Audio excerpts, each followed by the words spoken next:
According to my watch, it is now 8:30 into that clock. That one's behind, a little bit behind, so we're gonna use this one in mind. I'd like to call the meeting to order. And I'm a little hoarse this morning, but I'm gonna try to make it through this meeting. And, but I'd like to remind everyone to silence their cell phones. And I will also share this with you. If it rings, if you just go outside and answer it, you certainly can come back in, be no problem whatsoever. Gonna ask now, Commissioner Kirk Deal. He has a special guest here this morning, but I'm gonna turn it over to you at present time, and then once the prayer is said, then if you will lead us into pledge. Okay. Okay. Yes, thank you, Mr. Chairman. I've invited a special friend of mine from here in town, Pastor Donald Chavers from the Agape Worship Center to come and say a prayer for commissioners, our county, leading into this wonderful Thanksgiving and holiday season. If you'll mind, come up to the mic there and lead us in a word of prayer, please. Y'all stand, please.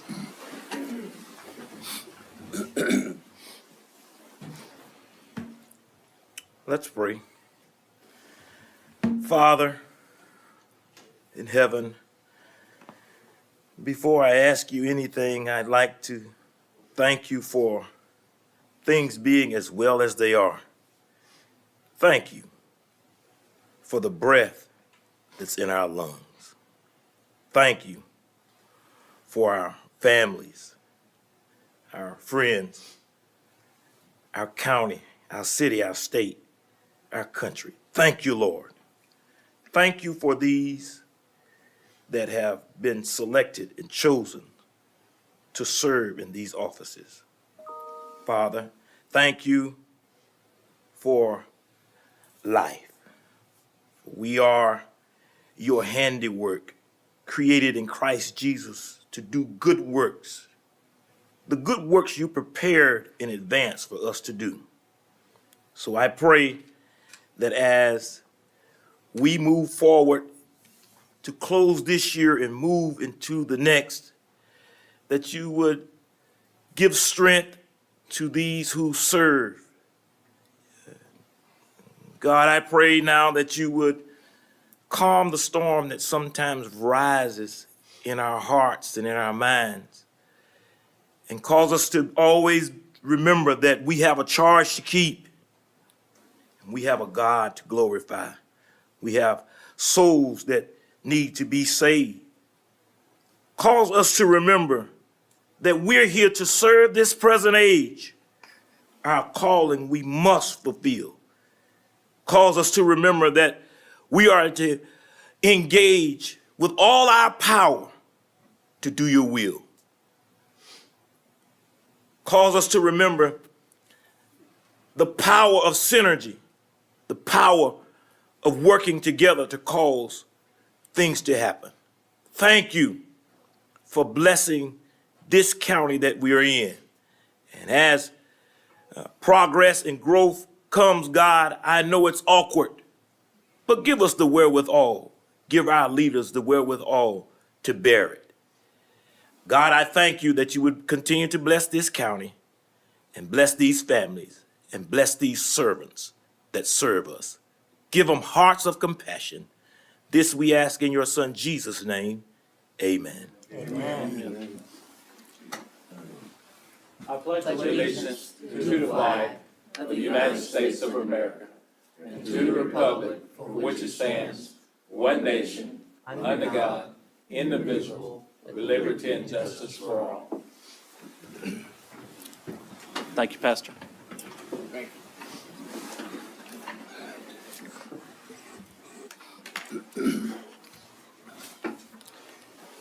Thank you very much. The next part of our meeting here is recognition, and sometimes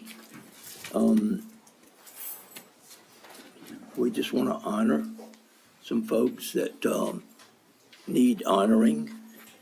But there's a little story behind this first one, and I'm going to share it with you. And I take full responsibility. We've never done anything like this in 19 plus years, not that I can remember. And if you don't like it, if you would just like to exit the room, no problem. This has nothing to do with the commissioners.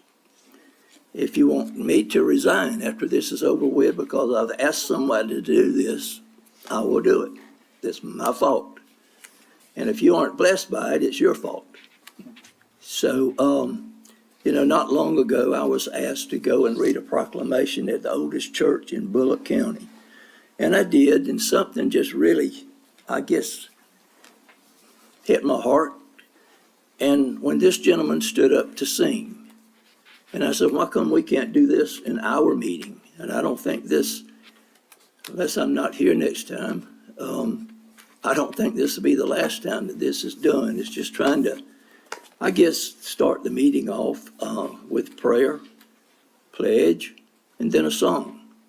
I don't know what song this young man is going to sing, but we all fishing to find out. It's Deacon Andrew Pelt, and I'm going to ask you now if you'll come up and bless us with what you have, what song you selected for us. It is good to be here today. I think y'all put us in the wrong order, because that was the singer right there. But we are here, and I just thank God. But a song kept coming to my mind this morning. And, the reason why I came with this conclusion, I talked to a friend of mine, and we knew each other 20 plus years. And he was sharing a story with me that he had to get a little amputation and things like that. And he had found the Lord. God is good all the time. Amen. And if we keep our hand in God's hand, everything will be all right. And I thought, and it kept coming to my mind, God is smiling on him. Amen. If you want to help me with this, that's fine as well. God has smiled on me. He has set me free. Oh, God has smiled on me. He's been good to me. God has smiled on me. He has set me free. Oh, God has smiled on me. He's been good to me. Amazing grace, how sweet the sound that saved a wretch like me. I once was lost, but now I'm found. Was blind, but now I see. Must Jesus bear the cross alone, and all the world go free? No, there's a cross for everyone, and there's a cross for me. Hallelujah, sing, God has smiled on me. He has set me free. Oh, God has smiled on me. He's been good to me. I came to Jesus as I was, weary, worn, and sad. I found in him a resting place, and he has made me glad. Hallelujah, say, God has smiled on me. He has set me free. Oh, God has smiled on me. He's been good. He's been good. He's been good to me. Amen. Amen.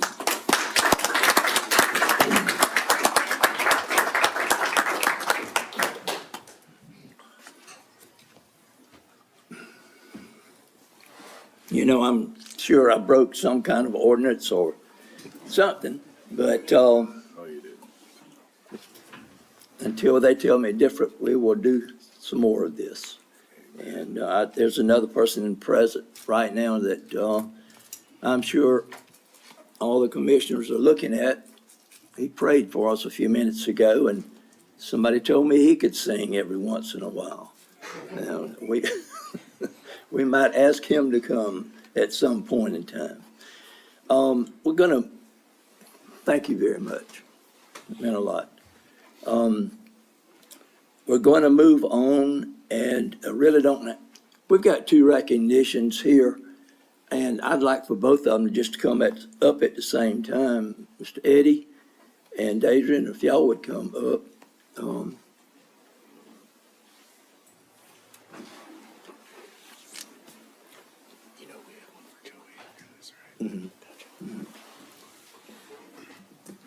Let's see.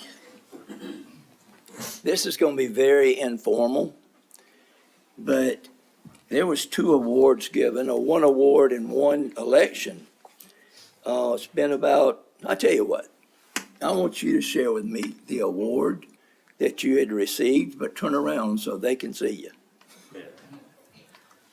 That's tough to do. Well, no, not when you as deserving as you are.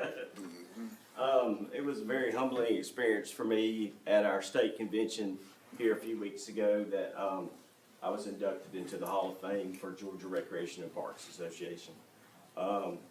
It's an honor. It's the highest honor our organization gives to one of its members, and it's voted on by former Hall of Famers, and so it means a whole lot.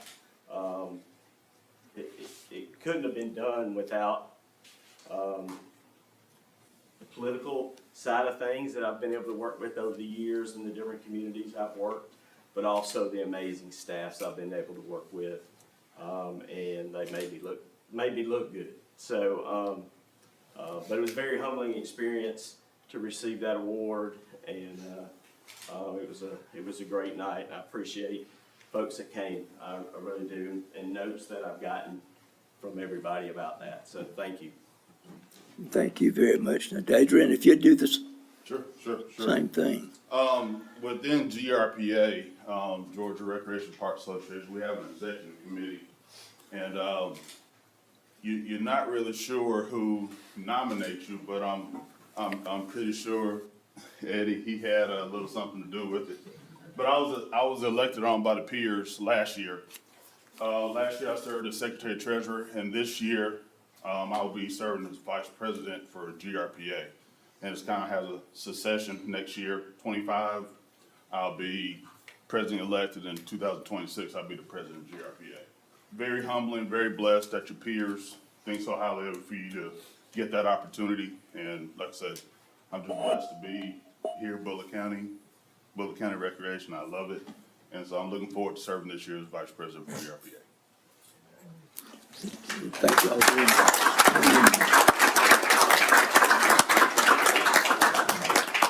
Mr. Chairman, could I put Mr. Cannon on the spot for just a second? Yes, sir. I don't know if you remember the number, Eddie, but I recall at the 75th anniversary, you had announced that there were a number of former directors or past recreation employees who had either been inducted into HOF or served as president of GRPA. Do you have a recollection of how many folks from here walked through those, including yourself, walked through those hallowed halls? Well, I thought you might ask me that. So I've got the names of the people that are in the Hall of Fame that were actually directors here in Bulloch County. The first two were Max Lockwood and Honey Bowen, then Lonnis Barrett, Wayne Gay, Ronnie Nix, and then myself. So, but there's been probably two more other people that I know of that have actually worked here. Mike Rollins was president one year, and Rick Gailey was president one year.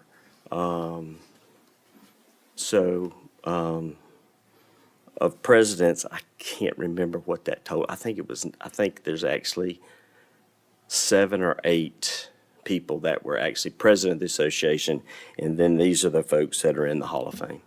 So it's pretty amazing that Max Lockwood and Honey Bowen were the first two to ever go into the Hall of Fame. That's pretty cool. So. Is it reasonable or fair to say we don't know if any other community has matched that? Steve Card told me that he thinks that this community has more people in the Hall of Fame than anywhere else, and that probably more recreation directors have been president of the association over the years than anywhere else too. So Even more than Cobb, yes, even more than Cobb. That's right. the cradle of recreation. Mr. Chairman, can we get a picture with the commissioners, with those two, please? Yes. We'll get the commissioners to stand where they are and we'll bring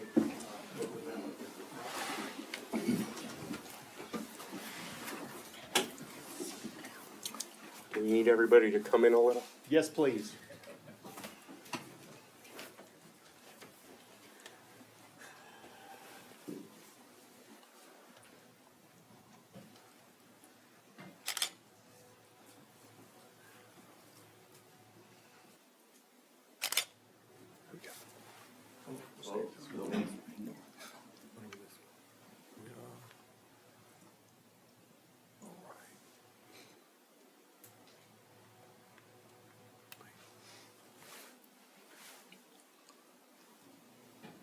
Okay, thank you.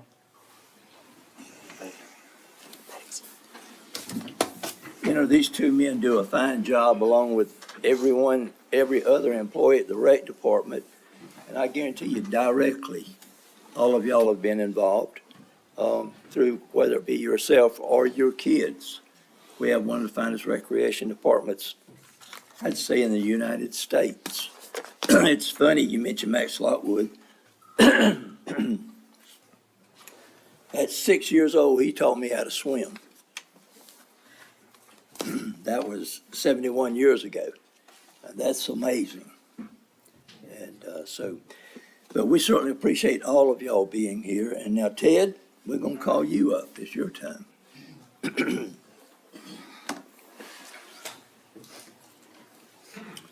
I'm going to date myself and tell you that Max Lockwood taught me how to swim too, so, But not 71 years ago. yeah, no, sir. Commissioners, thank you for letting me come before you this morning, and I come to recognize the incredible bravery of one of our county public safety employees. Mr. Joey Sanders has been with the county some 24, 25 years. And he and I have known each other for upwards of 26 or 27 years. And we have been incredibly blessed to have him lead what can sometimes be a very, very difficult department. But he does it with dignity, he does it with grace, and he does it with a lot of style. And we're so lucky to have him in that position. But yesterday morning, he stepped outside of that box and did something incredibly brave. He was on his way to work at about 7:45 yesterday morning and came upon a structure fire on Old River Road and got out of his vehicle, placed a call to 911 and reported it. And after some investigation by himself, very quickly there on the scene, it was determined that there was a woman that remained in the facility confined to the bed. And Mr. Sanders, without any regard to his safety, he made entry at a very low level. There was smoke that was filling the house. The front window had blown out. But he lowered himself and he crawled down that hall and he found that woman and he pulled her out of that bed and he drug her to safety to the garage area. And about that time, Captain Ben Leinhard for the Sheriff's Department got there and did not even know that there was somebody in that facility or in that garage, but heard Joey calling for help, and he went and assisted him with getting that lady completely free of any danger. But Joey, he's an epitome of public safety. He can put on a different hat when he needs to, and sometimes we have to do that and help other departments. But Chief Tapley and his staff got there and were able to extinguish that fire. EMS transported those two to the hospital, and I don't think their injuries were life-threatening, but anyway, I want to thank Joey, and he has his wife Lisa with him this morning. And I think he just deserves a round of applause for his action.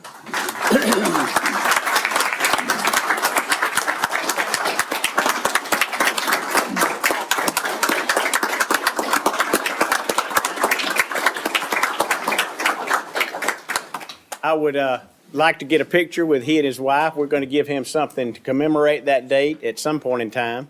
If that'd be all right, we'd like to have a picture, but I would certainly ask any commissioners if they would like to say anything to Joey or to Lisa. Lisa's probably not too happy with him yesterday about this whole thing because they've got two lovely children. And but anyway, God is good, and he was there, and he took care of the situation. And Joey, you have anything to add to that? No, to my hats, it's off to the fire department. What they do, people don't realize.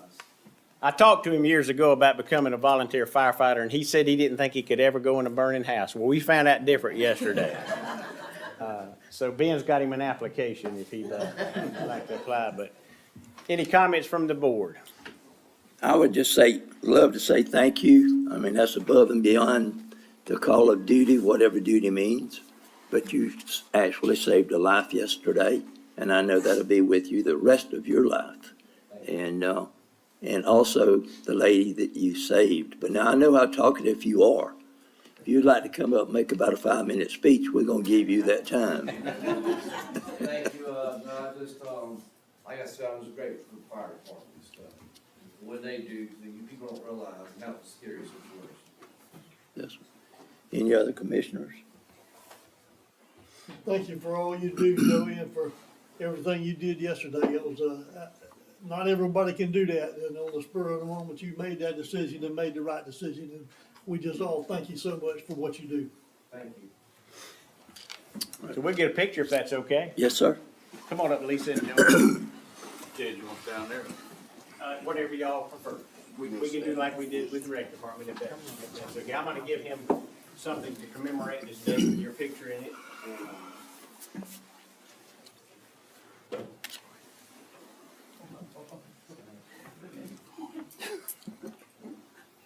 Hooray. 1, 2, 3, 2, 3, 3. Okay.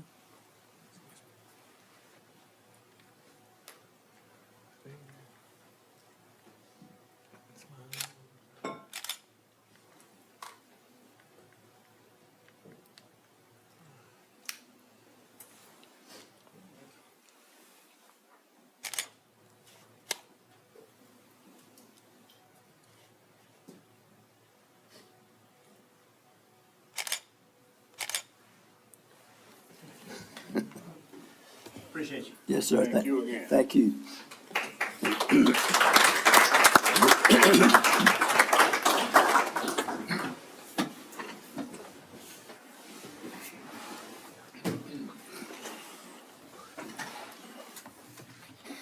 Yeah, I'm going to ask Miss Missy White if she'll call the roll for commissioners, please.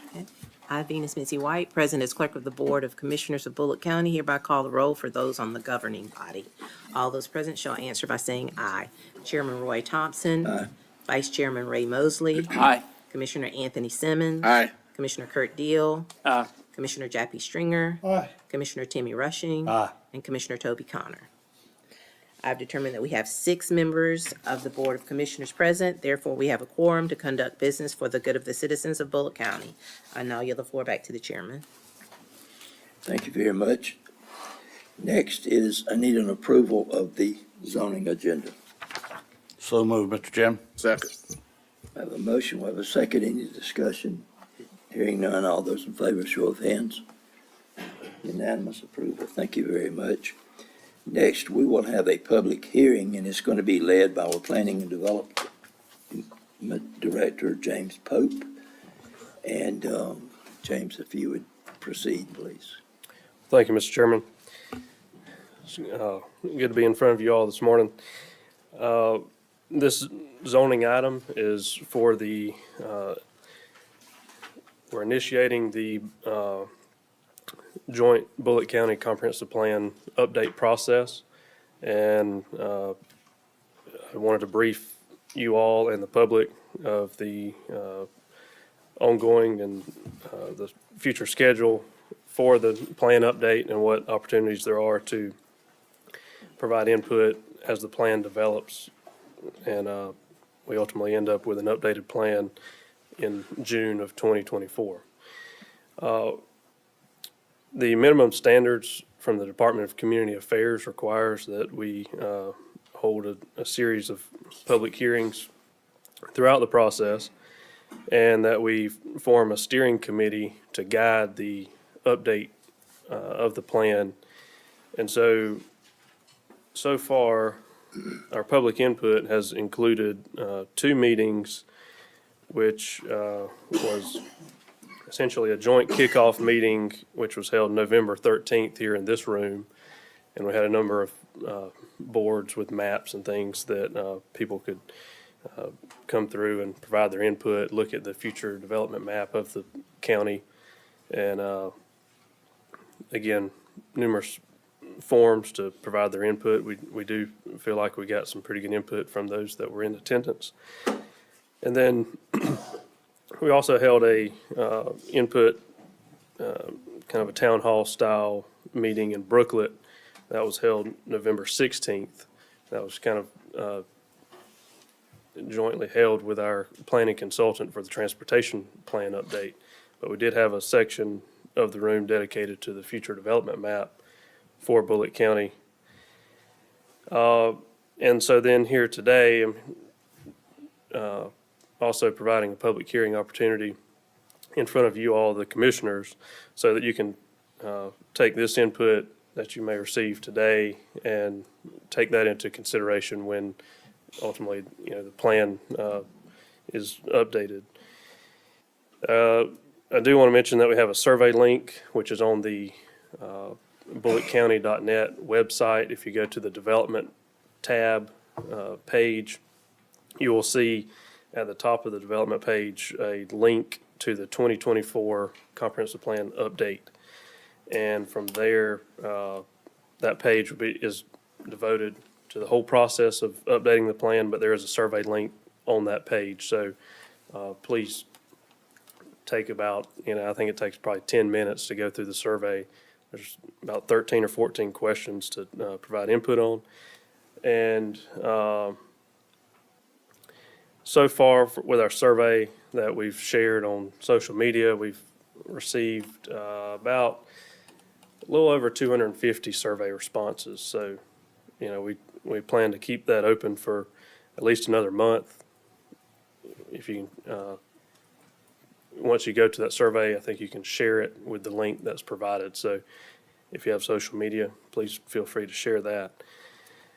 The steering committee is made up of approximately 15 committee members, different backgrounds of the community, and it would involve, or the steering committee members are essentially can be appointed officials and elected officials. So all the elected officials from each governing body, which would include Portal, Register, and Brooklet, and then you as the Board of Commissioners, your input would be included in the plan, and the steering committee documents would be transmitted to you all as well for your input. And as the process goes, the steering committee would meet approximately 3 to 4 times over the next few months, and then have a draft plan to present to Planning and Zoning Commission and the Board of Commissioners around March and April. So it's going to be a quick turnaround, but this is different in that we looked at the land use map last year and ultimately adopted an amendment this year. But this will look at the entire plan, the broadband elements, transportation, community work program, as well as the vision goals and policies that guide the development of the plan, how the organization works, and ultimately you get a work program, like a checklist of items that we're going to complete over the next 5 years, and how those items are budgeted and things like that. So, and then finally, as I mentioned, in June, you should see a final plan that is approved by the Department of Community Affairs and available for use in your future development decisions, investment decisions, in your day-to-day operations, capital improvements, things like that, with the comprehensive plan. So with that, I'll entertain any questions that y'all may have, and I do believe we have an additional speaker that is signed up to, talk about the comprehensive plan. So, okay. And then if there's any questions by the speaker, then I can address those as well. So, or I can attempt to. Do you recommend a motion to open the public hearing? Is it a public hearing? Yes, sir. Okay. Thank you for that report. And I will now ask for a motion to open the floor for public comments. So moved, Mr. Chairman. Second. A motion, we have a second. Discussion. All those in favor, show of hands. Unanimous approval. So the floor is now open, but at this time, I'll recognize those citizens who have signed up to address the board concerning the updating of the joint comprehensive plan for Bulloch County. Once your name is called, come to the podium, state your name and address for the record, and make your comments. All speakers will be given 5 minutes, and we will have it on the clock. We have a speaker. We have Tim Powell.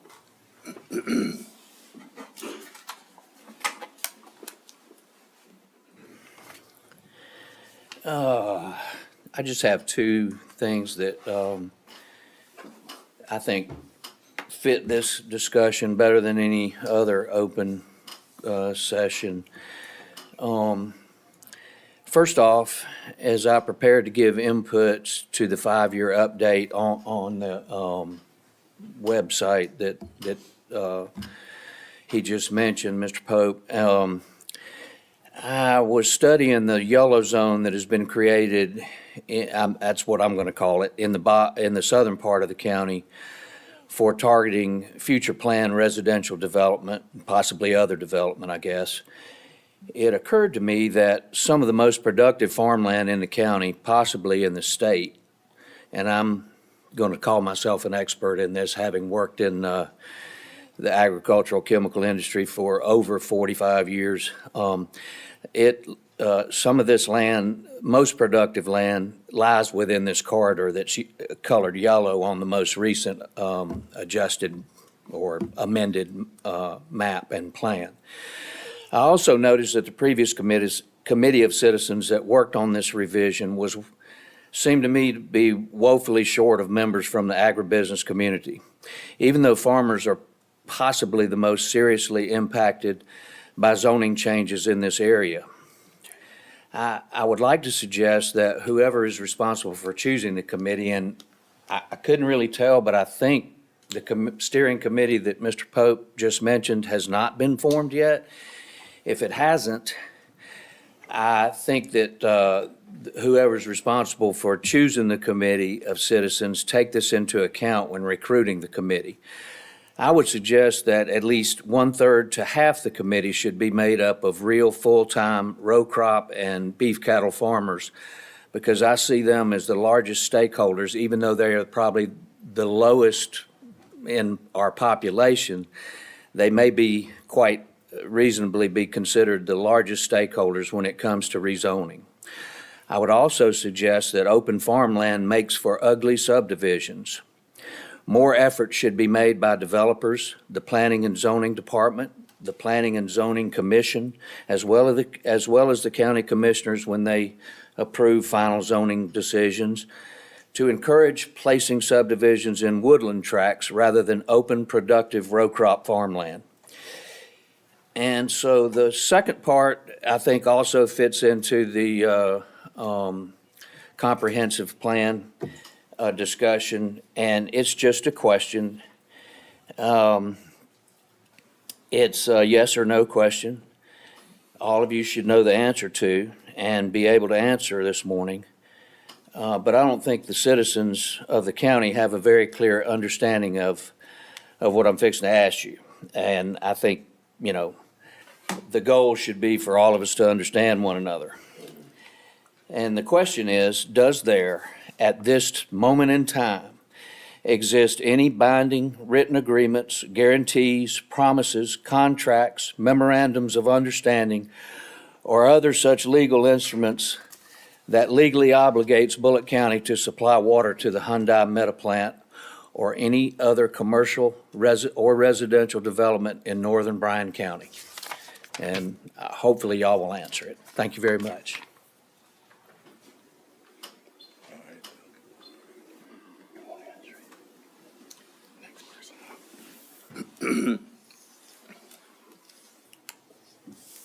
Have any comments?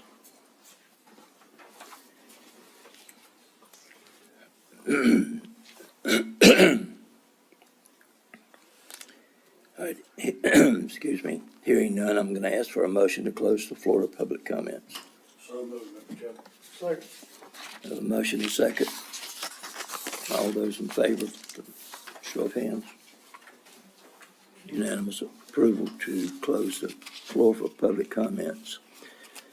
Before I entertain a motion to approve the general agenda, do we have any other discussion or modifications desired by the county manager or the board?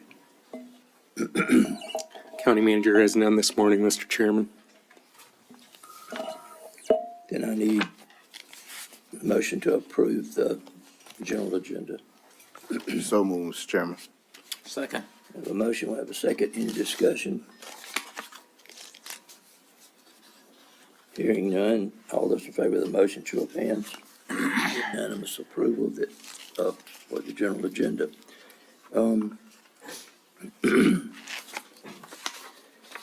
We're gonna move next to the consent agenda. We have 15 items on it. I'm gonna ask the clerk to follow me very closely, and if I give up, you take over, okay? Item number 1 is approve a resolution authorizing acceptance of roads in Belmont Estates subdivision. 2 is approve a resolution authorizing acceptance of roads in Bridgewater subdivision. 3, acceptance of roads in Farmington West subdivision. 4, approve a resolution for River Source Life Insurance Company. 5, approve the rejection of a portion of a bid received from Friendship Ford and approve the purchase of a vehicle for buildings and facilities from the state of Georgia vehicle purchasing contract.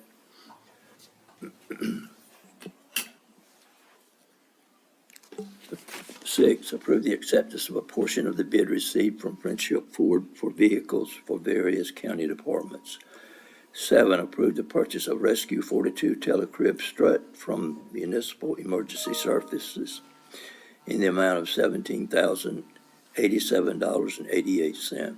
8, approve the purchase of Hearst Rescue Tools from Municipal Emergency Services in the amount of $5,487.83.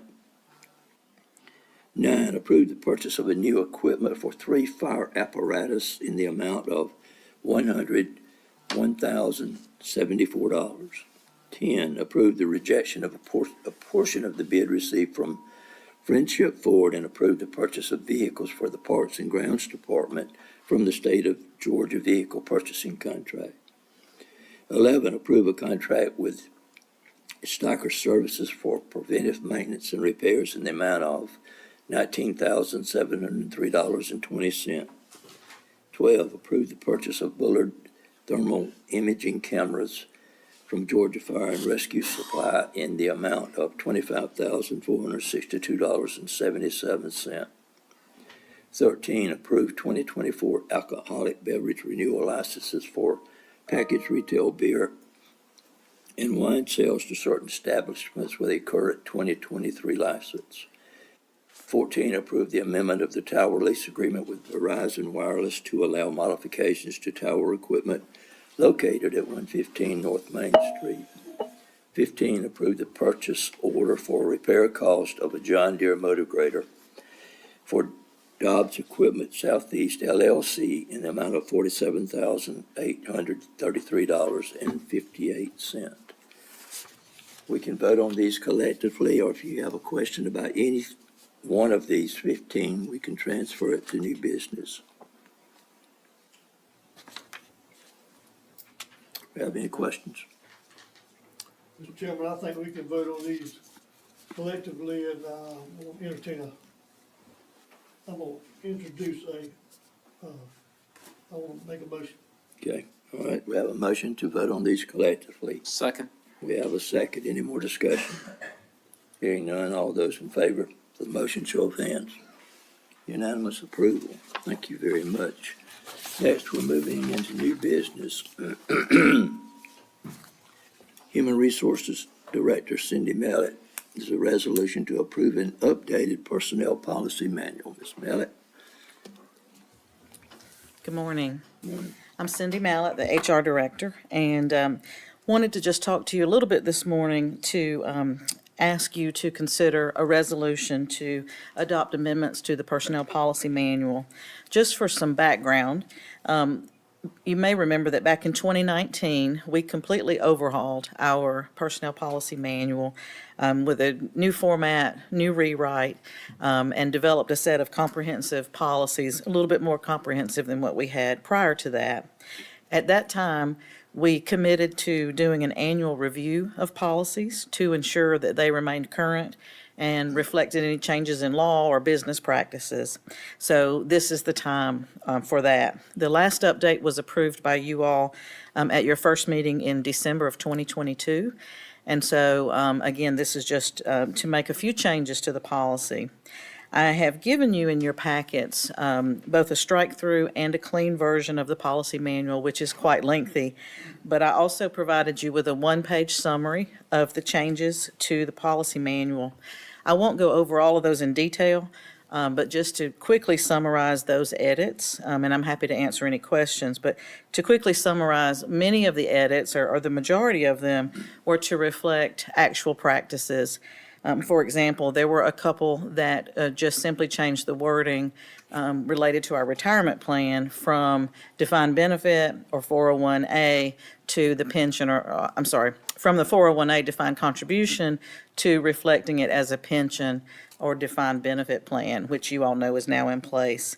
There were a few other instances of simply clarifying business practices, such as the dates on which accruals change for employees with a high tenure, clarifying how holiday pay is handled for those on leave of absence, and that kind of thing. There were really only 3 new items, and those were amending the holiday list for employee holidays to include the observance of Juneteenth, adding language in our general conduct section to prohibit untruthful statements or misrepresentations to members of management. And then finally, we added a new compliance section at the end of the policy manual, which basically provided very simple information on some of the regulatory laws that apply to us, some of the employment laws, and specifically to incorporate 2 new laws that came into pass since the last amendments to the policy manual. So with that said, there is a resolution in your packet. Unless you have any changes or objections to any of the recommended changes, I would just ask that you approve the resolution. If you do so, that would supersede and replace the old policy manual effective immediately, and I would then communicate that to employees if that's your desire. I'm happy to answer any questions. I know y'all have worked very hard to make certain that this is, I guess, the best updated personnel policy manual that you could come up with. And if there are no questions, then I'm going to call for a motion. Mr. Chairman, motion to approve the resolution for updated personnel policy manual. Second. A motion is second. Any discussion? Hearing none, all those in favor of the motion, show of hands. Unanimous approval. Thank you very much. Thank you all. Second under new business is Assistant Public Works Director Robert Siemens. He's requesting a motion for Bulloch County to enter into a contract for equipment and software from Verizon Connect Services in the amount of $26,646.60. Good morning, sir. Robert Siemens, Assistant Public Works Director.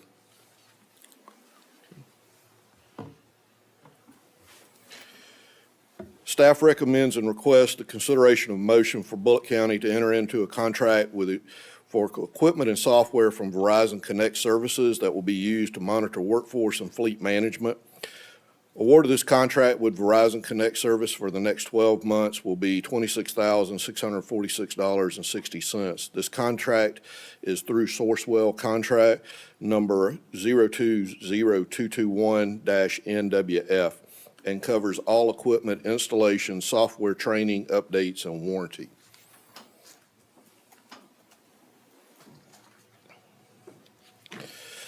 In an effort to improve the overall management of Bulloch County Public Works fleet usage and workforce, we're requesting to outfit all of the vehicles and heavy equipment within our public works fleet with integrated devices that operate with near real-time software provided with and maintained by Verizon Connect Services. The cost will be paid through existing department budget. In today's mobile society, monitoring of our fleet workforce management has become more and more efficient and progressive. Having today's technology, the tools are right at our fingertips and are near real time. With the Verizon Connect Reveal platform, we can pull up any vehicle or equipment's current location and activity. It will help us in making crew adjustments and streamlining dispatching and communications. With this platform, we can play back the entire day's activity for any one or all of the crew members. The software has numerous reports built in, and it's very simple to write custom reports as well. Proficiency and productivity, being able to see what's happening on the dashboard at any given time. We can set up custom alerts. The software gives us instant updates. We can set up what's called geofencing to monitor driver and vehicle activity at various locations throughout the county. The monitoring unit that is in the vehicle or equipment is integrated into the computer. We can set up alerts with our fleet maintenance to monitor time of use, engine hours, and mileage, making it even simpler for the needed servicing. Supervisors will be able to monitor their assigned crews in the field on their cell phones and tablets. With today's technology advancements, having the right tools to manage our fleet and workforce enables us to make better decisions with location, status, efficiency, and productivity, and above all else, safety and security. Thank you for your time today and your consideration in this matter. I'm available for any questions. Does anyone have any questions? Robert, do you know of any other, have you talked with anybody else that uses this system, or Yes, sir. I've actually used it before. you have used? Yes, sir. I've been under contract with them before, used it to monitor a 40-person staff.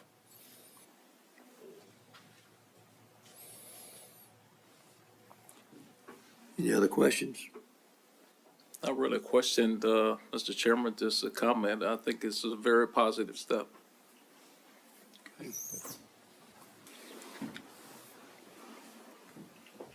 And hearing no other questions, then I'll call for a motion. Motion to approve, Mr. Chairman. Second. A motion is second. Discussion. Hearing none, all those in favor of the motion, show of hands. Unanimous approval. Thank you very much. Next is County Engineer Brad Deal. This is about drainage improvements to Brandon Pond Road. Good morning. Brad Deal, County Engineer.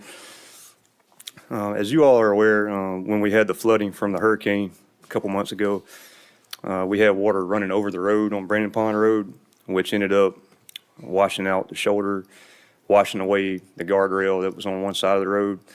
And we actually had water flowing over the road for a couple of days. And I was reminded this morning that I probably should have brought some pictures of that, but I didn't bring any pictures this morning. But so we determined that while the road is in the condition it is now, it's pretty badly damaged. This would be a good time to do a hydrology study. Basically, the whole city of Brooklet drains into this creek that flows through Brandon Pond Road. We think it's about 5,000 acres actually that drains into it. So, and if you go downstream to Mud Road, it's the same creek. There's a bridge there, so that kind of gives you an idea. There's a good bit of water that flows through it. So we didn't really want to just put the road back in the same condition it was in, with the thought that we could have the same event happen, or even if it's not as much rain as we had on that particular day, there was still the chance we could have the road washed out again. Puts a lot of pressure on public safety and public works. If you have a big rain event at night and a lot of water running over the road, somebody comes around the curve, a lot of bad things could happen. And if any of you have seen it, it was strong enough that it washed the guardrail away on one side of the road, so into the creek. So what we plan to do is to have a consultant go in and do the hydrology study and potentially design some improvements to the drainage capacity with the road, and also to stabilize the shoulders, possibly with some wing walls or something that'll keep that dirt from washing away.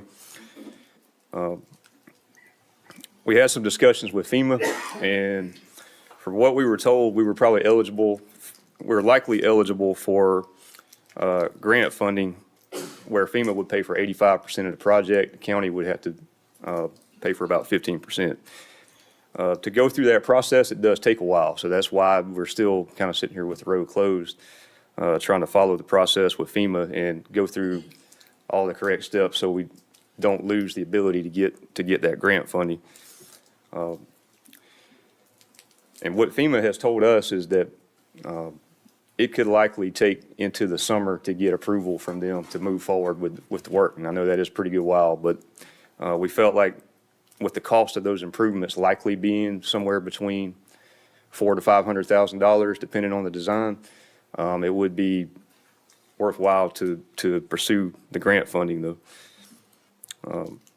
So we have 4 consultants that submitted their qualifications for being selected for the project. Some internal staff have assisted me in basically scoring the submittals that they sent. We have selected, one of the firms to negotiate a contract with.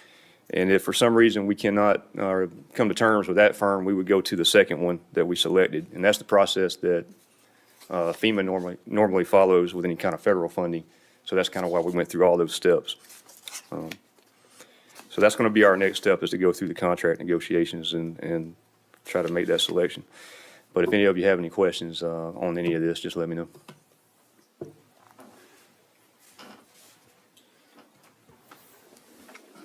Have any questions or comments? I don't have a question, I have a comment, and I think Brad may know, I'm pretty sure Dink does. That guardrail stayed bent up and tore up for several years, and we just put it up, a year and a half ago, Dink, about $190,000, and it washed it all down into creek, so the road needs to be fixed before we. Right, I think it was about 3 years ago, we replaced that guardrail, and it was expensive because it's a pretty long stretch of guardrail, and it had been hit several times. And part of the issue, if you ever been there, it's a sharp curve. The shoulder drops off real quick when you get to the edge of the road, so there wasn't a lot of dirt holding it in place. It had been hit, it was loose, so we replaced it for safety reasons, and then, yeah, it got washed away. So you can spend a lot of money in there, and if this happens again, you're just kind of throwing money down the drain if the same thing keeps occurring. So that's kind of why we're going through the process of what we're doing. And that is a main cut through that cuts from southeast Bulloch with the traffic jam at the school down there. That relieves a lot of traffic at that four-way stop, so the quicker the better. That's all. And we have tried to stress to the consultants that submitted that time is going to be of the essence, to borrow some of Jeff's language, on this project. We're trying to keep it moving. One of the negatives, if we have to get any permitting from the U.S. Army Corps of Engineers, which we think we may, but it will fall under a maintenance type work, that's been taking roughly 6 months on other projects that we've been doing. So we're hoping we can get it quicker than that, but it's been taking a long time to get any permits from the Corps of Engineers. So. I think, Mr. Deal, the idea is that we want to try to replace what was damaged with more resilient infrastructure. Is that right? That's right. Hence we the feel like federal requirements. The culverts there are undersized, but in order to get that grant funding to get assistance with paying for it, you have to justify it and show the drainage study that shows that it is undersized and what's needed there. So. Well, I've seen the pictures in the road, and, I don't think what we're seeking is a repair, because a repair is gonna come right back after heavy rains again, problem, so. Right. I think the key word is fix it. And, I know it's gonna inconvenience some folks as far as waiting, but, if we don't fix it, we still have the same problem. So, is there any other comments from any commissioners? And now that's for a motion. Mr. Chairman, I make the motion we enter into negotiations on the engineer. Okay, Second. we have a motion, and a second, any discussion? Hearing none, all those in favor of the motion, show of hands. Unanimous approval. Thank you, Brad. We have no one signed up to speak under public comments, so we're gonna move right on into commission and staff comments. I'll open it to staff. If anyone has any comments? County manager really has nothing this morning, except that I think I left with you all a calendar of events that are going to be upcoming through the holidays. And of course, things happen quickly. We may, add or take away from it. But other than that, I have nothing, and I'll defer to the rest of the staff if they have anything to offer. Anyone else? Hearing none, then we'll move into commission comments. Any commissioner have a comment? Mr. Chairman, I do have a comment about Commissioner Connor. The reason he isn't here today, his grandmother was coming out of church Sunday night, and she's 94 and fell and hit her head on the concrete. She's in Memorial Medical Center, not doing well, so that's the reason he's not here. If any of y'all want to reach out to him, just like to let you know that.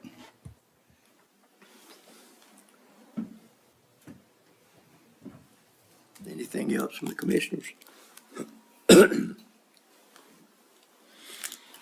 And I guess we can close this portion of the meeting, and certainly appreciate everybody coming. And, this work session, this is a public work session coming up. So we're gonna now move into, doesn't have it here, I don't think we need a motion to move into the work session. Do we, Jeff? Okay, all right, we're gonna move directly into a work session, and, for a report is the elections update from election supervisor Shante Jones.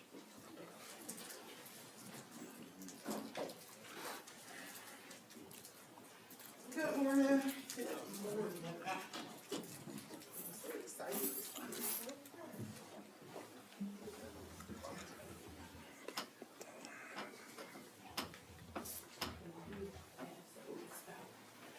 Okay, so good morning. My name is Shante Jones, and I am your current election supervisor. So, Tom asked me to come over here and speak to you all about some upcoming election concerns as we approach the 2024 election cycle. He asked me to keep it short and sweet.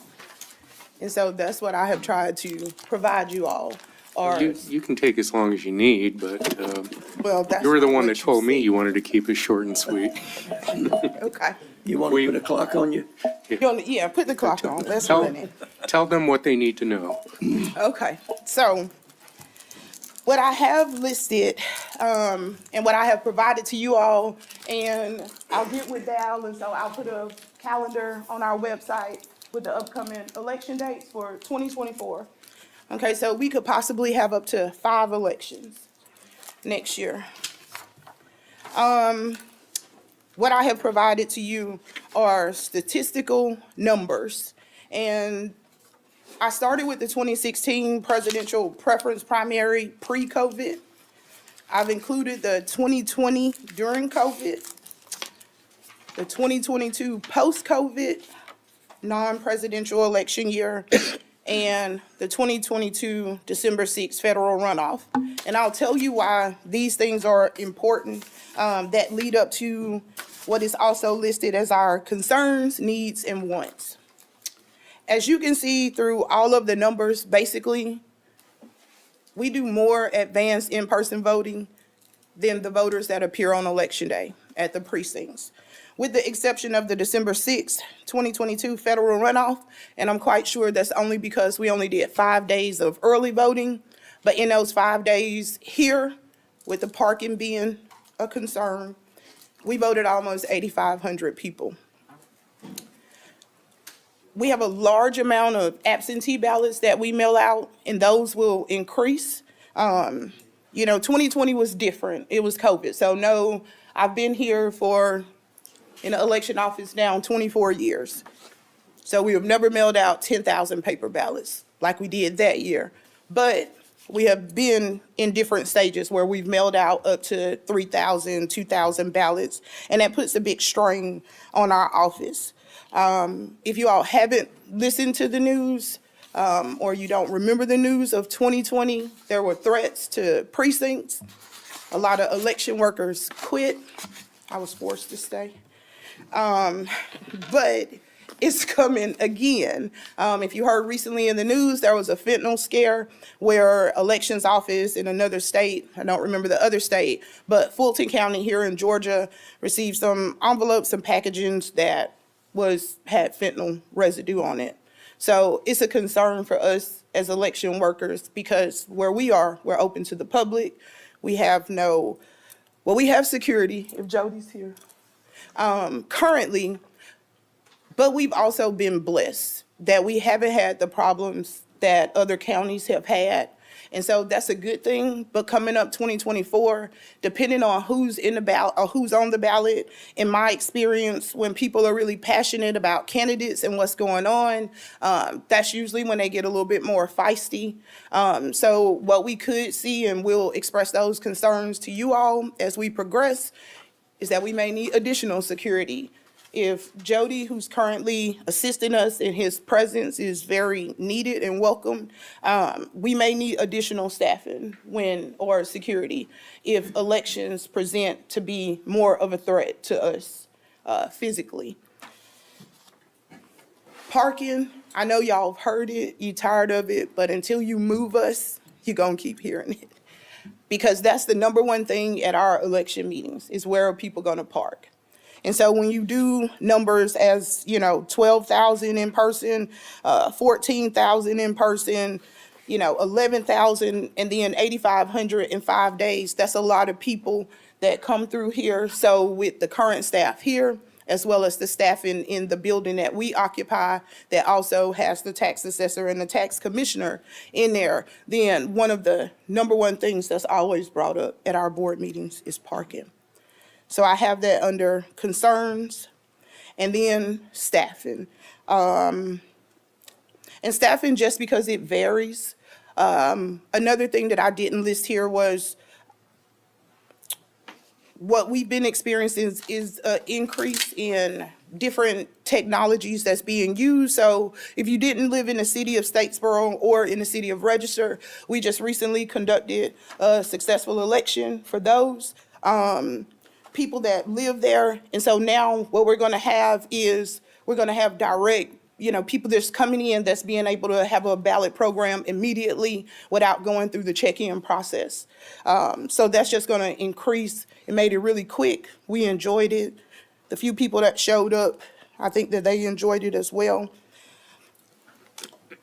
So leading up to the needs, I addressed that, possibly extra security, and I'll keep y'all updated. But I feel like I'll need to get with Christy, and we'll need to branch out and maybe have an absentee ballot mail team due to the amount of volume of absentee ballots that we receive, and what we're potentially receiving. And then under poll worker wants, I kind of started this with Bronny, and we kind of talked about it, and it just never came to life. Some of our poll workers have been here for over 20 years, still dedicated, still willing to show up. I would like to put together to have like a poll worker appreciation dinner, banquet, or something at the conclusion of 2024, just to acknowledge the hard work and the service that they have continued to put in. We thank you for what you all have contributed to our office. Hopefully, we'll have the voter hubs pretty soon. You've given us additional full-time staff, and Zachary Pitts, he's doing really great, so we appreciate that. We think that that'll help us. But the absentee by mail staff, it puts a lot of strain on our 3 in-office permanent part-time people who work on poll worker hours when they have to process registration applications as well as prepare absentee ballots for mail. And so since we have a room across the hall that's not being utilized, since we don't have to do check-in and people will come directly in our office, we would like to set that up as an absentee ballot mail area, and have staff that's able to handle that. Because if there's a federal runoff, which we have in the past, the rolls of registration open back up. So that means in a short amount of time, we have a month worth of applications that we have been holding off to the side that didn't meet the registration deadline date, that we then have to process within a month, as well as mail out absentee ballots. Oh, y'all didn't do the timer. Okay. So, do you all have any questions for me? I have one. Yes, sir. I like to put the burden on sometimes the person that asked the question. Okay. Where would you suggest we move you? Well, that, I don't know. We have looked into several properties. We spoke to Mr. Couch about. I don't think that there's going to be an ideal place. People will complain because I don't think that there's a place. Our place is convenient for all the employees that work around this area that can just walk over or come over when early voting starts. I don't know, some of the locations we looked at, it just wasn't a good fit, or, I'm not sure. If you move us out the county, people will complain. I think it's just finding a space that'll be suitable for us to house our election equipment, which is stored downstairs in the basement, the voter hubs that are coming, as well as, allow us to do poll worker training and whatnot, and have a big enough space that we could do advanced voting. So I don't know if that's going to be a building that has to be built, or if there's a facility currently that can just be remodeled. But elections are growing, advanced voting is growing, and with the expectation of growth here in Bulloch County, I just think that we're outgrowing our current space. Well, I think in coming months, Shanti and the Board of Elections are going to have the ability to give some input. In fact, this might be a plug to explain why I may have to leave the meeting early. Randy Newman in the back, and we are expecting some potential consultants to come in. Has to do with our master facilities plan that we're doing. I imagine by next month or early January, we'll be ready to ask you to engage a preferred consultant for an award. And I think going forth, somehow in the melees of a presidential election year, we may need to try to seek your input or input from your staff on what we need to do. The space you're in now was, which was put in, I think, over a decade ago. We never imagined what was going on, what was about to go on in today's election world. So I firmly believe that the study will show that you need some kind of dedicated space. We hope whatever it is, whether it's something we can retrofit, build, or rent, it doesn't become a silly political hot potato, that instead that we're trying to do something out of expediency. And then you mentioned something, well, three factors, there's a third one really, parking, security, and the third is storage. Your storage needs are increasing, and I don't even know where we're gonna put these hubs. I don't even know how big the hubs are. But we face that problem really not only with your department, but many others too. It's the curse of growth, which we're growing anyway, with or without Hyundai. But, we may need to discuss some kind of parking anyway, because whether elections stays in the present building or not, most not likely not in the future. I think even when early voting is down and it's time in paying tags and other activities, we tried to preserve that space thinking we'd need another building, but I don't think we'd need one on this campus. We may need more parking, frankly, instead. But anyway, I just wanted to put that plug in that we are going to be doing the master facilities plan, and hopefully the consultant can find adequate time to reach out to you all and discuss that at length. Any other questions or comments? Y'all do a great job You really do. with the minimum amount of space that you have. And so if there's nothing else, then we're gonna excuse you and call someone else. Great, thank you. I got a Zoom meeting. Thank you all for your time. Thank you. Mr. Tapley, if you would. This is the fire department update.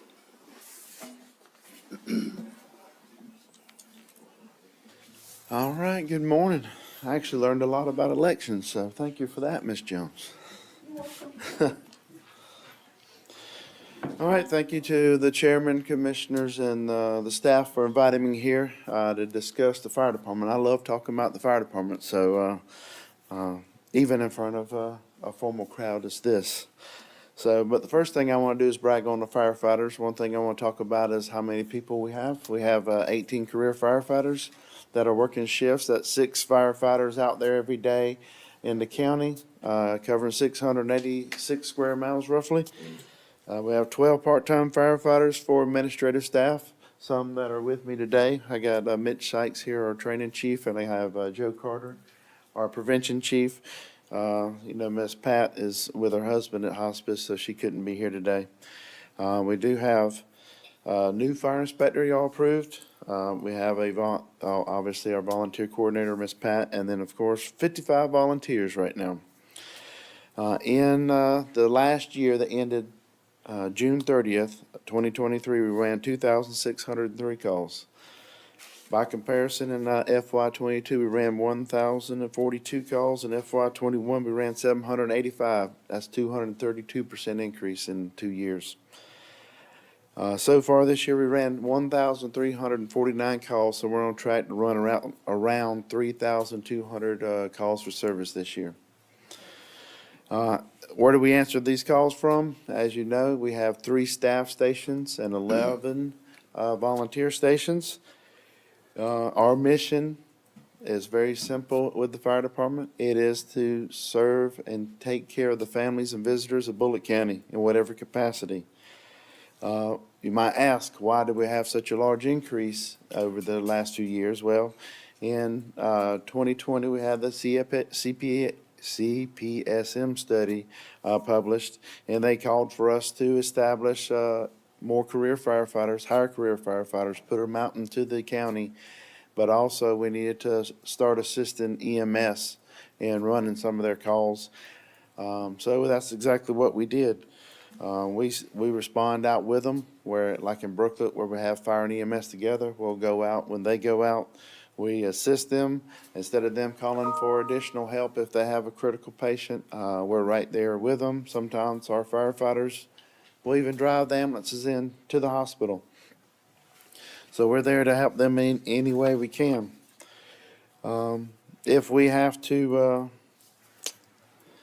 get those calls where somebody has fallen, no one else to pick them up, CPSM study determined that that is the fire department's job to go. It relieves the burden on EMS, so we have started running those calls as well. And we run all those calls outside the city of Statesboro in the 5-mile district. So any place outside of that, we run the calls for the lift assist. Remember, all this that we do and everything we do, fires and the rescues and the lift assist and assist in medical calls, is to support and serve the citizens. You did increase our millage rate from the 1.97 to the 3 mills, and we want to thank you for that. We had to pay for we did staff register in December of 2022, so we hired 6 firefighters for that, so we needed to cover that salary.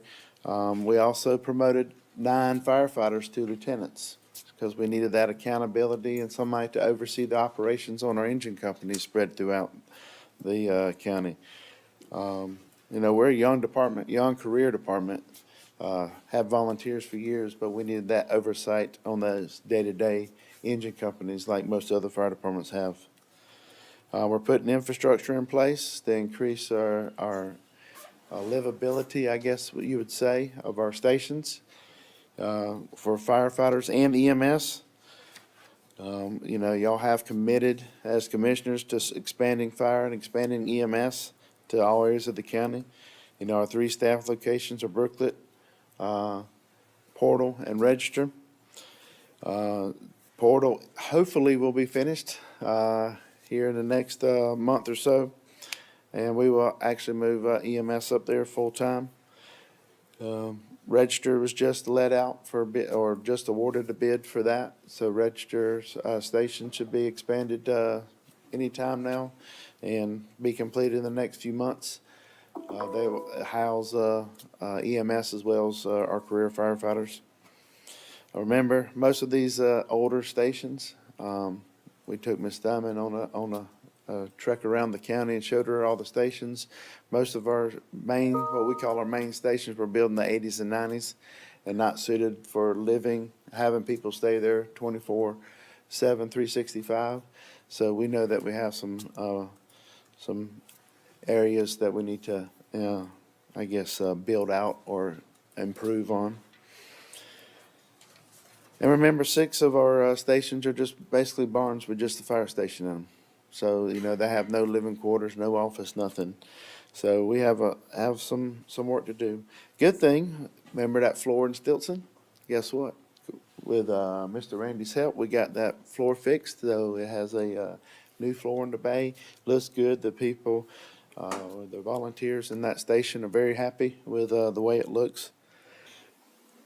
More positive news.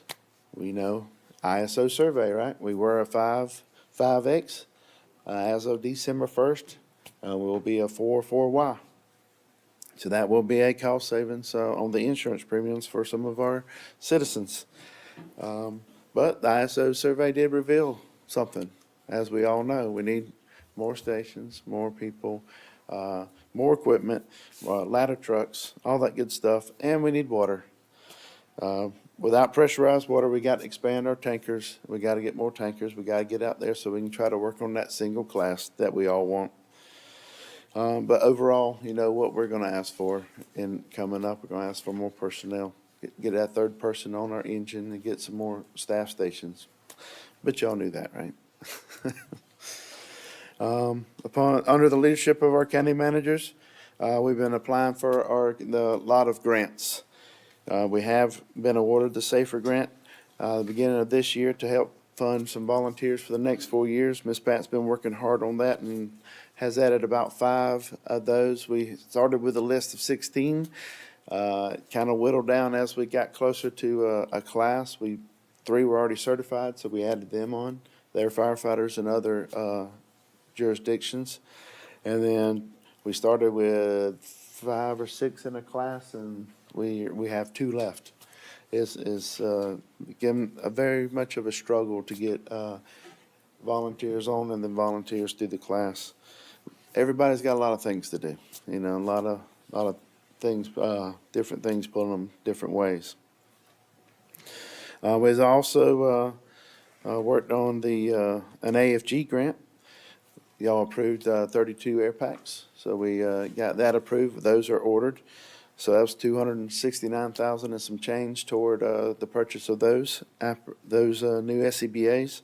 It's hard to believe, about 3 years ago, almost every one of our SCBA's was over 20 years old, and every one of them, most every one of them, were not safe to use. But with this purchase this year, with the AFG money and what the other money we had in the operating or the SPLOSH funding, we're almost to the point where every one of our apparatus in the fire department will have brand new SCBA's for our firefighters, and that is huge. So we thank you for that. Just a couple of days ago, we were awarded the $5,000 grant for the ACCG cancer training. We have our cancer training through ACCG. They would like to see the fire departments that have that to do annual training. We sent 4 of our firefighters, including Ms. Pat, to the training. And so we've done that, and we did that this year, sent in the paperwork, and voila, we were selected. So that will go toward buying another gear extractor in Q3 of this fiscal year. All right, so as you know, we're buying a lot of stuff because we're trying to replace some of the older stuff, and we're trying to get equipment on the apparatus that didn't previously have it. So you allowed us to order 3 new apparatus, new engines. The first one will be here August of 2024, and then we'll have 2 in August, September of 2025. You just allowed us to purchase, approved for us to purchase the equipment to start going on, getting the equipment for those apparatus. Our aerial that we have in the budget is going to be the next big purchase we need to talk about. And remember, all this stuff, these apparatus that we're buying is part of that CPSM study again, because they said we have to get on a vehicle replacement plan moving forward, just to put ourselves in a good position, and y'all have done that. We've ordered more airbags, rescue tools for extrication, more radios for the communications. We have gas monitors being purchased that go on more than just the staffed apparatus, get them out on the volunteer engines as well. More thermal imaging cameras, to get everything that we need on all the apparatus to ensure that we can deliver that quality product to the citizens. We've changed the way we page the outfires for 911 just to meet ISO requirements. We've changed the engine designations to match the station designation, all to make it cohesive for ISO. We've ordered new NFPA compliant uniforms for our full-time staff, just so we can keep them safe while they're working. Joe Carter back there, he oversees our fire prevention division. He's working alongside Mr. Pope and doing a lot of plan reviews, a lot of zoning reviews, and he's been instrumental in trying to get all the fee schedule and everything established for that department. They perform, him and his new fire inspector, so thank you for the new fire inspector. But they do the life safety code compliance, they do occupational tax license inspections, They do alcohol license inspections as well. So they do a lot. Joe investigates every fire out there. If it's a major fire, he'll go out and determine cause and origin of every fire and oversees public safety education. Mitch, he oversees training and operations. We had over 10,000 hours of training provided to our career and our full career and our volunteers last fiscal year.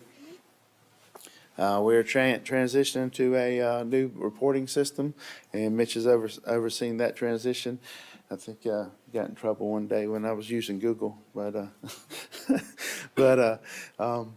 we transitioned to a full management program where it does scheduling, it does pass down, it does maintenance issues, work orders. It does everything we need, and Mitch is kind of overseeing that, moving from one program to the other. So as we continue to grow, as we continue to move from that old model of only being volunteer to our new model of being combination with full-timers supplemented by volunteers, we just got to continue to marry that vision of what we want, what y'all want. Got to marry it with the what the citizens deserve and what they want. Our goal should be get stations, equipment, and staff close to the citizens we serve. As today represents recognizing Joey, he was at the right place at the right time to effect that rescue. You know, by God's grace, or whatever you want to believe in, he was there, he was close, and he could do something about it. And that's all we should want building any public safety is to build out and be close to the citizens so we can be there for them in their time of need. Because remember, we're here to serve them, serve our citizens. We want to thank the citizens, y'all, for your continued support. And never going to stop working toward a mission of taking care and serving the citizens and visitors of Bulloch County. And with that, I'll take any questions. Questions? Ben, we certainly appreciate the report, and you could do a lot with more money, couldn't you? Yes, sir. I imagine everyone could. Yes, sir. Yes, sir. I'm sorry, Chief Hadley. Yes. For members of the public and those that don't know, explain the necessity of the cancer training and how that plays into firefighting. Right. I guess a lot of studies have been done throughout the years. If you're a firefighter, you have I believe from the training, around a 22% greater chance of getting cancer than other people. And that, common sense tells you we're around a lot of carcinogens each and every day. And when I say cancer training, the yearly training is to remind the firefighters when you come out of a structure fire and you have all the stuff on in your nose, just do what they call emergency decon. Get the real line, get a line of whatever you got out, and get all that nasty big stuff off of your turnout gear. Second thing is when you get back to your house or to your station, get a shower, get all that stuff off of you, because what they're finding is that usually around the neck area where the hood is, because that's where the least protected, you don't have a lot of layers. You may have a lot of that stuff seeping into your skin. So we put baby wipes. You can buy fire wipes, but you can get baby wipes are the same thing for a lot less price, and put on the fire trucks, and you can just wipe off after a fire just to reduce those carcinogens on the firefighters. So they're the ACCG covers us in the cancer training. They want us to give that prevention training to our firefighters every year to remind them to do all that. And with the gear extractors, that's one more thing. It's in when we get our SOPs twice a year, but hopefully more. But for the volunteers, twice a year, let's wash your gear. Let's get all that stuff out of there. But for our full-timers, have these gear extractors. You come back, your stuff is soiled. It's time to wash your gear. That's why we want to buy second sets, starting with the full-timers first. So when one set of gear is being washed and drying, they have another set to use to reduce that risk of cancer. So that's what that type of training is for. Mr. Chairman, if I can have a moment of personal privilege, I just wanted to thank Chief Tapley and the entire department for all of the comeuppance. I know you need resources, and I think it's important for people to appreciate, especially the general public, that you have to in particular, earnestly work to keep the firefighters safe so they can protect the citizens with the fires that they're trying to battle.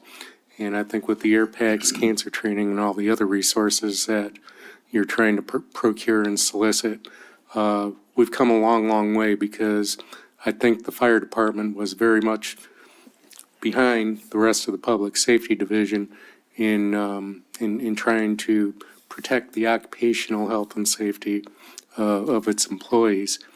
And I'll also just say very quickly, probably more worthy of a sidebar, but maybe to yourself, Mr. Wynn, Mr. Hendricks, if we can try to perhaps get together next week to discuss our congressional directed spending request for the FFY 25 budget. I don't know if we want to get into the weeds in the meeting with it now, but suffice it to say, I think we're trying to solicit funds for either equipment, rolling stock, that will be beneficial to, I think, both the fire department and EMS, and it may cross boundaries and perhaps working with Bryan County too. But we can get into the weeds about that later, but please help me to remember to try to commit to meeting with you guys next week, because I'm trying to piece together all of the information that you all have given me. And, you know, I'm out of Ritalin and my ADD's just going, squirrels are everywhere these days. But if you can help me do that, I'd like to meet on that so we can meet with the respective federal legislators. Yes, sir. Thank you. Thank you very much for the report. Yes, sir. Next, we're going to have Public Works and Solid Waste update, and Mr. Dink Butler, Public Works Director. We're trying hard to keep from having a break, so. Good morning, Dink Butler, Public Works Director. Robert's going to be doing the presentation, Assistant Director. We reverted back to the consultant that we had probably a little over a year ago that done a study on our solid waste operation, and you received that. They come and done a presentation. I did a couple of summaries that I sent out since then that was kind of questionary about some things. But this is to kind of bring you up to date as to where we are today and see if you have any direction or changes or ideas about what we could do different, what you'd like for us to do different. So Robert will be doing the presentation. Thank you. Thank you, Dean. Good morning again. Robert Siemens, Assistant Director of Public Works. This morning, we appreciate you allowing us time to present you with an update on and workshop on the solid waste operations of Public Works. In June of 2022, MSW Consultants supplied Bulloch County a solid waste study and report. In this report, consultants offered several recommendations and options concerning how to proceed with our solid waste operations. Since June of 2022 and in the middle of the pandemic, we have had the opportunity to review their suggestions and also work on some of our own processes. Each time we've made an adjustment, we've looked into several categories and how the change has affected each. The following categories: safety first, both our citizens and our crews; convenience for our citizens; and efficiencies in our crew workload.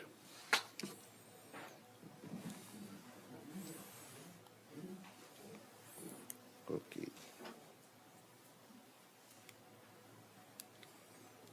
Let's see. Well, click it for me.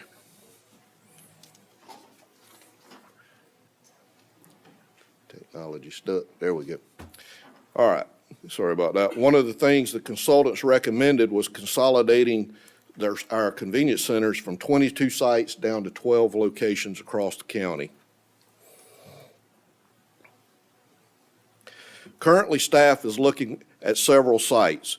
Using a population density and projection review that was put together in-house by staff, and thank you to our GIS department for helping us with that, we're considering the possible consolidations of Sinkhole and Register centers and the Arcola and Denmark centers.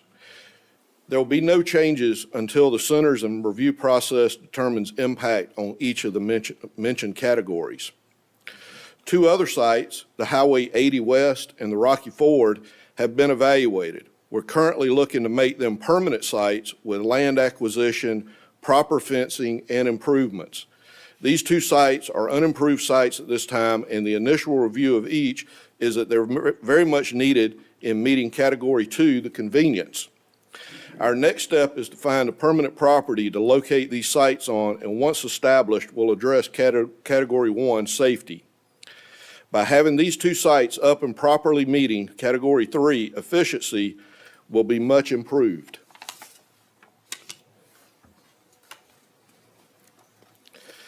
The next recommendation by the consultants was to limit hours of availability at the sites. In today's society, our citizens do not operate in an 8 to 5 time frame. Our society, as we know it, is 24/7. Since coming to work with the county, we've made temporary adjustments to the convenience centers' time of availability. All of the centers have been operating on 24/7 a week availability. Over the last 3 months, we've had no issues noted by making these adjustments. We've had a manpower and cost savings by not using and continually having to repair the automated gates at each site. These gates and motors have been very costly to repair and maintain. Power surges, vandalism have been the main issues. The gates not opening and sites being closed were some of our main complaints. The next recommendation and option the consultants noted was the restaffing of the centers. Staff does not recommend staffing the convenience centers. We've had less complaints now than when we were staffed. It is a significant cost savings by approximately $2.7 million not to have these staffed. We have had established a grounds maintenance crew utilizing an existing employee and 3 inmate workers that clean and maintain all of the sites as needed. Also included in the consultant study was recycling. Staff is constantly monitoring recycling in our county. I'm an active member in Keep Georgia Beautiful and attend regular meetings and trainings in this organization. In our area, there are no verifiable markets for large-scale paper, plastic, nor glass at this time. It's well known that cost projections are higher to handle and dispose of recyclables than it is to run them through normal waste streams. After being out of the recyclables business for the last several years, it would be costly to restructure our operation to handle large-scale paper, plastic, and glass. And I'll reiterate again, there are no end markets here to get rid of what is collected. We do agree recycling is good for everyone, and staff will continue to monitor the markets.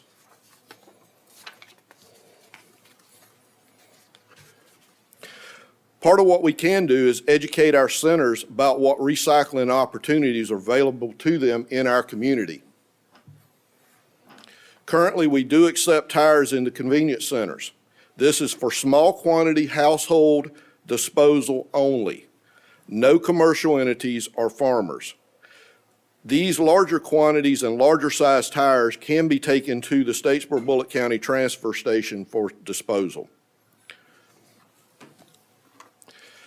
We also take household metal at the centers. Any scrap metal can be recycled through the centers. We get calls all the time. Where can we get rid of car batteries? Not at the centers. They need to go to metal recyclers like Stubbs and SA recyclers out on 301 South. They will take them.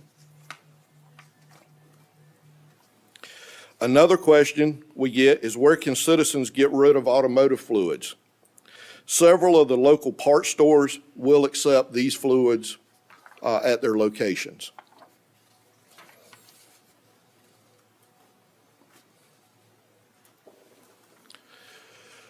Other small-scale recyclable options. There are other organizations and opportunities for our citizens to participate in. Keep Statesboro Bulloch Beautiful just had a recycling event this past weekend.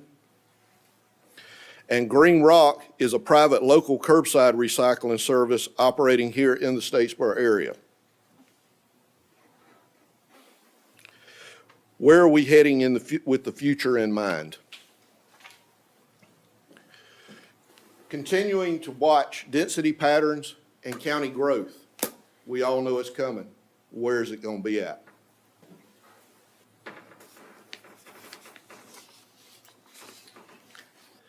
This is one of the maps that Mr. Paul over in GIS helped lay out for me in looking at pattern density. Each one of the green is a house. Each one of the blue is a mobile home. We need to know where the front doors are. We want to know where their locations are. Proper placement, how things are getting crowded, what volume is being brought into us. Camera system improvements and code enforcement. Enforcing what's needed to be enforced at these convenience centers. These things are designed for households. They are not designed for commercial businesses to be bringing heavy waste into these centers. We can enforce it. We will work on this and continue to improve. Convenience center site improvements, always at the forefront. Safety first, getting it better to serve the citizens. Establish routes and improve hauling proficiency. As y'all voted on a while ago, putting stuff in place, putting these softwares in place to help us work on this. We also monitor daily our volumes that are coming in from all of the sites, and we can even break it down into what truck's hauling what. We get daily reports, monthly reports, and can do yearly totals on all of these. We know what the volumes are. Continue to cross-train with grapple loading. My goal is that all of our operators over in the sanitation area, solid waste area, will be able to operate either or of the trucks that are available to them. That way, if somebody's out, we can fill a spot, keep on going. Educating public on use of convenience centers, residential homeowner trash, and yard waste. These are items that we need to continue to monitor.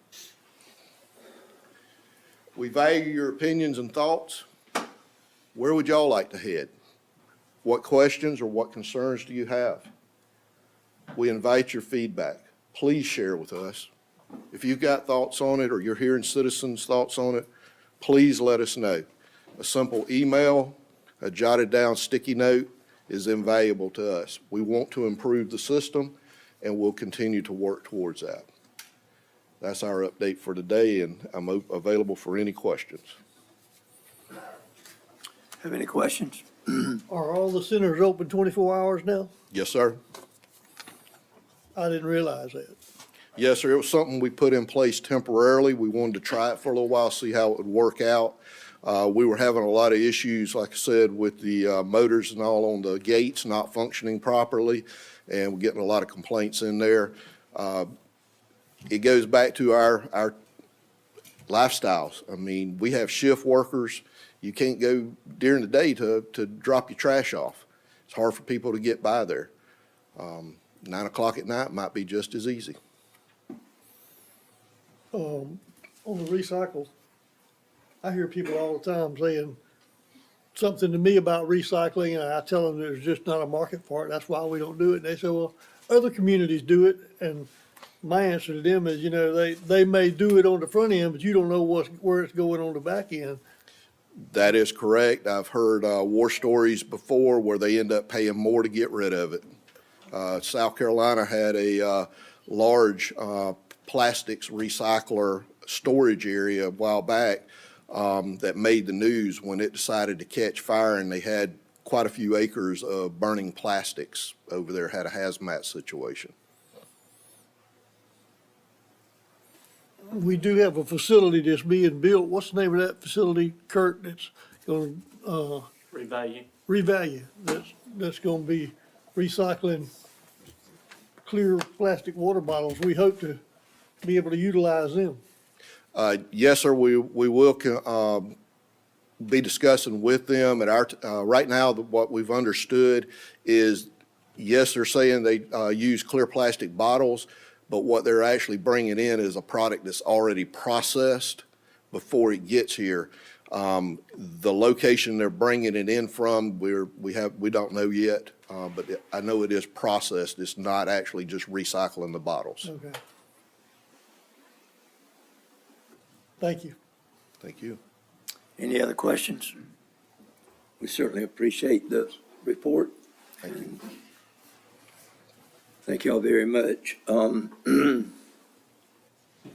If there's nothing else, then do we have a motion to adjourn? So moved, Mr. Chairman. Second. Discussion, all those in favor of the motion, show of hands. This meeting is now adjourned. Thank you all very much, and thank you all for coming. I can end one.